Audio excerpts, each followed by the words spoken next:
బాగా తీయండి మా అమ్మాయిని. బ్రహ్మాండంగా ఉండాలి. నువ్వు ఊరుకోమ్మా. ఇప్పుడు తీవా.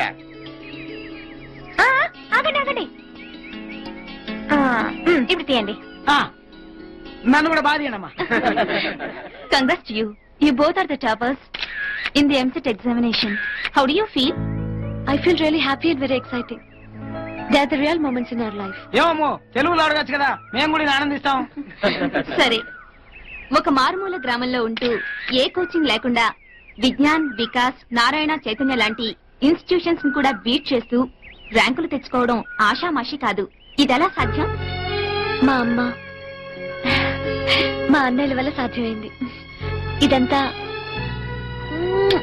వీళ్ళ విజయమే. మరి మీ అమ్మ అన్నలు చదువుకోలేదు కదా? వీళ్ళిద్దరు చదువుకోకపోయినా వీళ్ళకి మేము చదువుకోవడం అంటే ఎంతో ఇష్టం. మా అమ్మ, మా అన్న వీళ్ళిద్దరూ మా మీద చూపించే ప్రేమాభిమానాలే మాకు పెద్ద కోచింగ్. పిల్లలిద్దరు రాత్రి కూడా చదువుకుంటా ఉంటే వీళ్ళిద్దరు కూడా తోడుగా కూర్చుంటారమ్మా. మా 2 ర్యాంకుల్లో ఒకటి మా అమ్మది, రెండోది మా అన్నయ్యది. మాదే ఉందమ్మా, కష్టపడి చదివింది వీళ్ళు, ర్యాంకులు తెచ్చుకుంది కూడా వీళ్ళే. అమ్మ అన్న అంటున్నారు, మీ అమ్మగారు చాలా చిన్నగా కనిపిస్తున్నారే. అవును, మీ అబ్బాయి కంటే మీరు చాలా చిన్నగా కనిపిస్తున్నారు. అబ్బాయా పాడా? ఆయన మా ఆయనేనండి. అవునండి, ఈయన మా అన్నయ్య, తను మా వదిన. మరి అన్న వదిన అని పిలవాలిగా. మా వదినే మాకమ్మ. చిన్నప్పుడే మా అమ్మ నాన్న చనిపోయారండి. మా అన్నయ్య మాకన్ని. మా అన్నయ్య మా కోసం పెళ్లి కూడా చేసుకోవటం లేదు. పెళ్లి చేసుకుంటే బిడ్డలు పుడతారేమోనని, మమ్మల్ని సరిగా చూసుకోలేమేమోనని అలాగే ఉన్నాడు. మా వదిన మా అన్నయ్య మేనకోడ్లండి.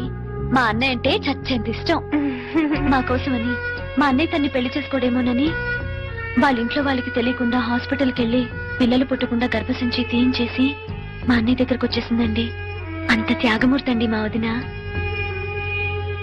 తనకిగ పిల్లలు పుట్టరని మేమే తన పిల్లలమని అన్నయ్యతో చెప్పి పెళ్లి చేసుకుందండి మా వదిన. అప్పటి నుంచి మాకు అమ్మలేని లోటు లేకుండా చేసిందండి. You are really lucky. ఇంతకీ మీరు ఏ కాలేజీలో మెడిసిన్ చదవాలి?